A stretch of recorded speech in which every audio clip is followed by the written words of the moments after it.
tarde, leitores proficientes, boa noite para quem está aqui na Suécia. Nós vamos dar início a mais uma live em que eu vou fazer a leitura dos capítulos 21, 22 e 23 de Memórias Póstumas de Brás Cubas, de Machado de Assis. Nós já estamos lendo desde a semana passada, estamos aí avançando em relação ao que nós estamos descobrindo em relação ao personagem Brás Cubas, que é também narrador de sua própria história, só que, diga-se de passagem, pós-morte. Então, sim, esse defunto autor tem nos contado a respeito de sua vida, de seus costumes, da sua forma de ver as situações, os primeiros amores. Já vimos aí a Marcela, já foi a viagem do Brás Cubas para a Europa, e agora nós estamos chegando numa outra situação que envolve o personagem. Então, quero convidar todos vocês, quem não tiver o livro, procura na internet, tem também na Amazon, pode procurar também o livro físico. Vale muito a pena você conhecer essa obra que marca o início do realismo no Brasil, que foi publicada em 1881 como romance, mas desde 1880 já era divulgada através de publicações, episódios que eram publicados numa revista chamada Revista Brasileira. Então a gente vai observar um desnudar de uma sociedade brasileira do século XIX, cheia de pompa, claro que falando especificamente da burguesia do século XIX, que se preocupava muito mais com as aparências, e Machado de Assis, através de uma escrita que envolve o leitor à medida que trava o narrador personagem, um diálogo com o leitor, muitas vezes nos coloca nesse papel de pessoas, de seres, de leitores pensantes, que criticam também, que pensam a respeito das situações que envolvem o personagem, e já dá para a gente saber exatamente o que é que realmente o Machado de Assis queria criticar. Dá até para a gente imaginar, à medida que ele ia escrevendo, como é que ele colocava a sua ironia, o seu sarcasmo, o seu pessimismo. Então, muita coisa ali ele estava realmente querendo colocar à tona, principalmente porque acreditava, né, que toda essa pompa romântica de perfeição não era real. Esses relacionamentos por interesse que eram bastante comuns e até hoje ainda são. Por isso que a obra do Machado de Assis é tão atual, sim, nos faz pensar, refletir a respeito do interesse, né, do fazer algo pelos outros, porque realmente se vai ganhar alguma coisa em troca. Então vamos lá começar a nossa leitura de hoje. Não esqueçam de curtir esse vídeo. Curtir também no YouTube. Eu tenho um YouTube que se chama Professora Andresa. Se você ainda não está inscrito, pode ir lá no YouTube, que todas as lives que eu faço aqui no Instagram, eu posto também no YouTube. E não esqueçam de compartilhar, estar apoiando esse trabalho, que na verdade tem um objetivo de fazer com que mais pessoas tenham o hábito da leitura, se interessem pelo ato de ler e sejam leitores proficientes. Então vamos lá começar.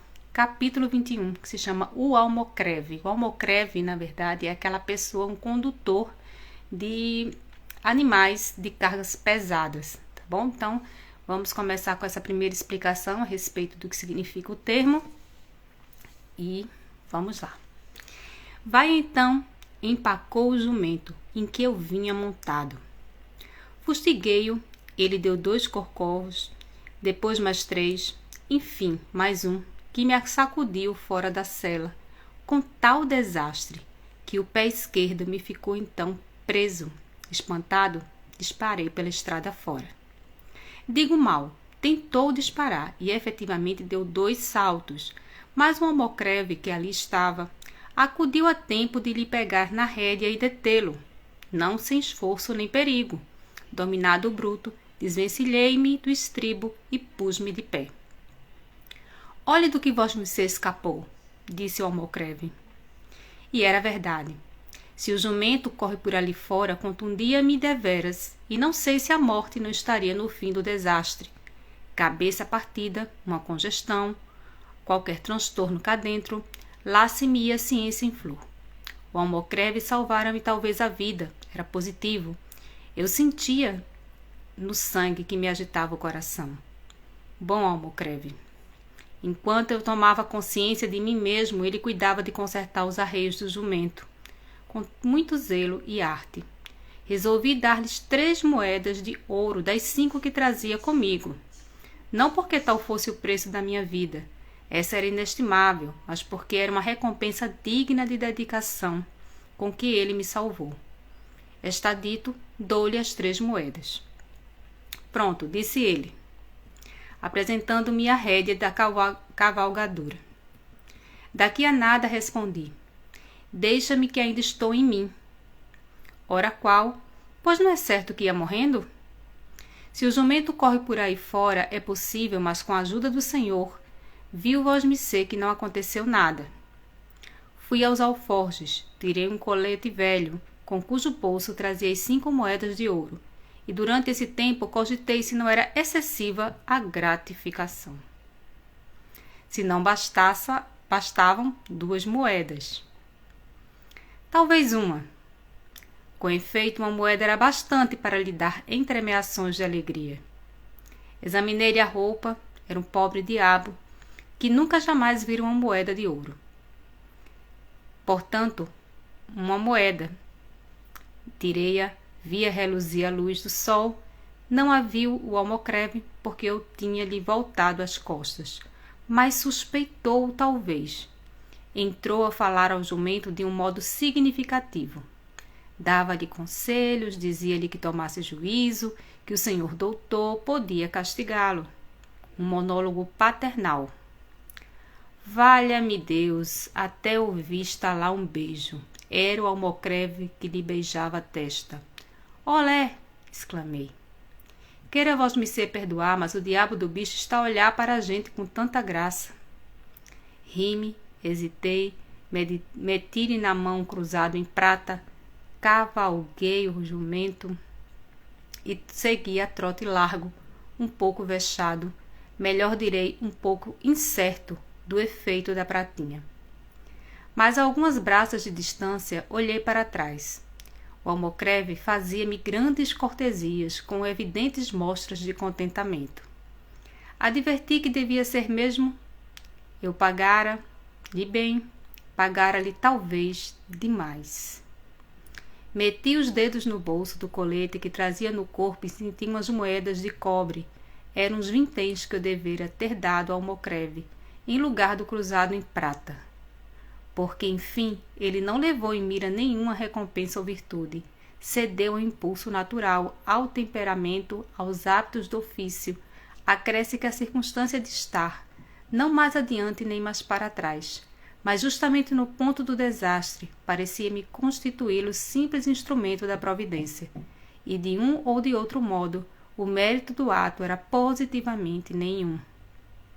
Fiquei desconsolado com esta reflexão. Chamei o pródigo. Lancei o cruzado à conta das minhas dissipações antigas. Por que não direi tudo? Tive remorsos. Então aqui a gente percebe que nessa situação a gente já consegue fazer uma análise da natureza humana desse personagem. Observem que ele acabara de ter sido salvo por esse almocreve, que teve ali a boa conduta de o ajudá-lo a não chegar até a morte com aquele acidente. Mas observem que no primeiro momento ele pensa em dar a moeda de ouro, 2, que ele tinha 5, pensou em dar essas 2 moedas. Depois ele desiste, já começa a pensar que não deveria pagar tanto assim, e daqui a pouco ele já estava pensando numa de prata, que foi a que ele pagou, e depois que pagou a de prata ainda ficou chateado, porque poderia ter dado as de cobre, de menor valor ainda. Então a gente vai percebendo aqui o quanto a ganância, a preocupação com a parte material valia muito mais do que a atitude daquele homem em relação a ele. Então o Brás Cubas aqui é uma pessoa extremamente egoísta, né, que só pensa em si, que não tem um sentimento genuíno de gratidão, visto que ele estava o tempo todo pensando que, apesar dele ter o dinheiro e muito mais do que aquele homem maltrapilho que o salvou, ele já começou a achar que de repente o homem fez aquilo por obrigação, por ossos do ofício, porque poderia ter feito mesmo e não mereceria receber nada. Então, muito mais com a parte material, é o entendimento que ele tem a respeito da situação. É a ganância e principalmente o apego que ele tem às moedas. que provavelmente não iriam fazer tanta falta a ele. Provavelmente, como ele mesmo coloca no texto, aquele homem jamais tivera visto uma moeda de ouro. Mas ele dá de prata e o homem está tão feliz e tão contente, né? Tanto, como ele mesmo coloca aqui, contentamento por ter recebido a moeda de prata, que ele já começa a achar que de repente poderia ter dado menos que isso. Então são essas mazelas do sentimento, né, da crueldade, do egoísmo humano, que são ressaltadas aqui através de um personagem que nos mostra toda a parte mesquinha do ser humano, que muitas vezes é passada desapercebida, principalmente porque existem as máscaras sociais, existe uma necessidade muito grande de tentar mostrar na sua aparência, na sua forma de tratar, aquilo que não é. Em todo momento ele estava ali falando com o homem, dando uma intenção, passando a intenção de que estaria grato, mas na verdade ele estava muito mais preocupado era com ele mesmo, né? E não necessariamente em agradar o homem por ter feito um bem a ele. Então vamos agora para o capítulo 22, que tem o título Volta ao Rio. Jumento de uma figa, cortaste-me o fio às reflexões. Já agora não digo o que pensei dali até Lisboa, nem o que fiz em Lisboa, na Península e em todos os outros lugares da Europa, da velha Europa, que nesse tempo parecia remoçar. Não direi que assisti às alvoradas do romantismo, que também eu fui fazer poesia efetiva no regaço da Itália. Não direi coisa nenhuma. Terei de escrever um diário de viagem e não umas memórias, como estas são, nas quais só entra a substância da vida. Ao cabo de alguns anos de peregrinação, atendi às súplicas de meu pai. Vem, dizia ele na última carta, se não vieres depressa, acharás tua mãe morta. Esta última palavra foi para mim um golpe. Eu amava minha mãe, tinha ainda diante dos olhos as circunstâncias da última bênção que ela me dera, a bordo do navio. Meu triste filho, nunca mais te verei, soluçava a pobre senhora, apertando-me ao peito. E essas palavras ressoavam-me agora como uma profecia realizada. Note-se que eu estava em Veneza, ainda recente aos versos de Lord Byron. Lá estava, mergulhado em pleno sonho, revivendo o pretérito, crendo-me na sereníssima república. É verdade, uma vez aconteceu-me perguntar ao locandeiro se o dog ia a passeio nesse dia. Que dog, senhor mio? Caí em mim, mas não confessei a ilusão. Disse-lhe que a minha pergunta era um gênero de charada americana. Ele mostrou compreender. E acrescentou que gostava muito das charadas americanas. Era um locandeiro. Pois deixei tudo isso, o locandeiro, o dog, a ponte dos suspiros, a gôndola, os versos do Lorde, as damas do Rialto. Deixei tudo e disparei como uma bala na direção do Rio de Janeiro. Vim, mas não alonguemos este capítulo. Às vezes esqueço-me a escrever e a pena vai comendo o papel. Com grave prejuízo meu, que sou autor. Capítulos compridos quadram melhor a leitores pesadões. E nós não somos um público infólio, mas em 12.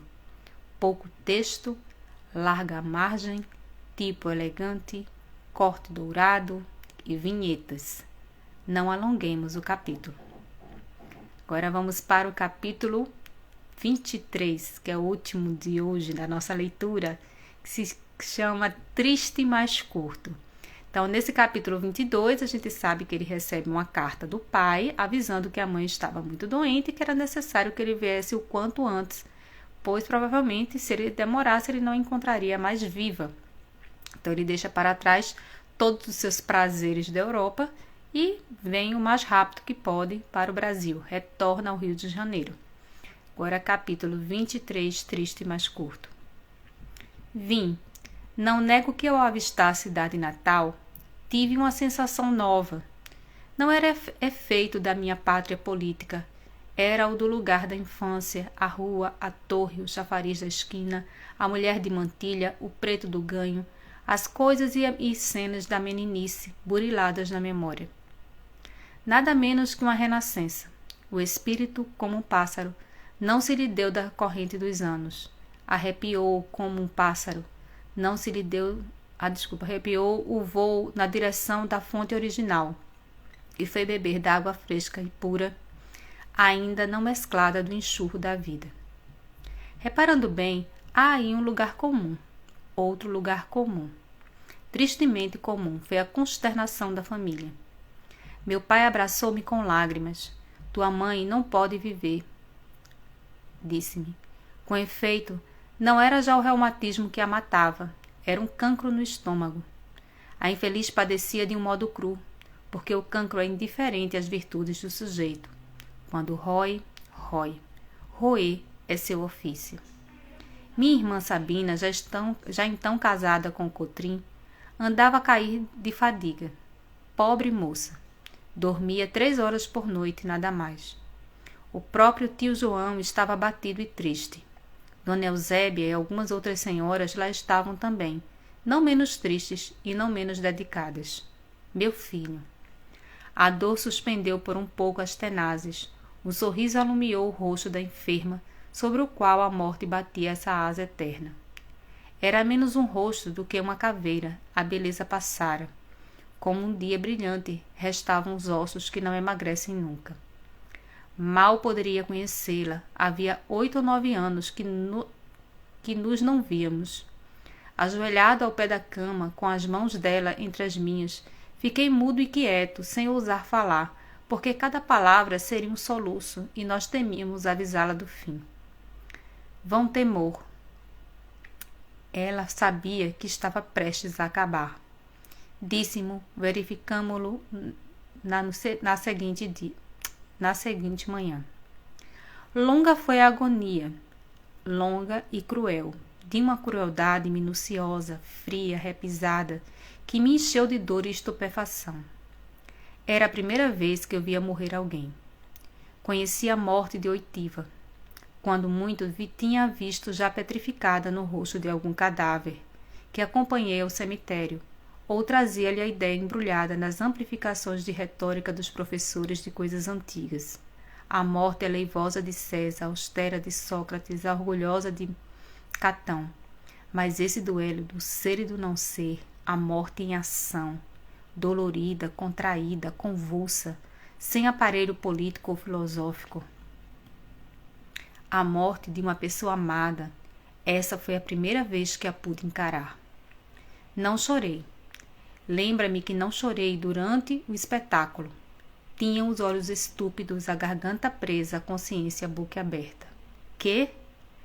Uma criatura tão dócil, tão meiga, tão santa, que nunca jamais fizera verter uma lágrima de desgosto. Mãe carinhosa, esposa imaculada. Era a força que morresse assim. Trateada, mordida pelo dente tenaz de uma doença sem misericórdia? Confesso que tudo aquilo me pareceu obscuro, incongruente, insano. Triste capítulo. Passemos a outro, mais alegre. E aqui nós finalizamos a leitura dos 3 capítulos de hoje. Aqui nós sabemos que a morte da mãe do Brás Cubas acontece aqui no capítulo 23.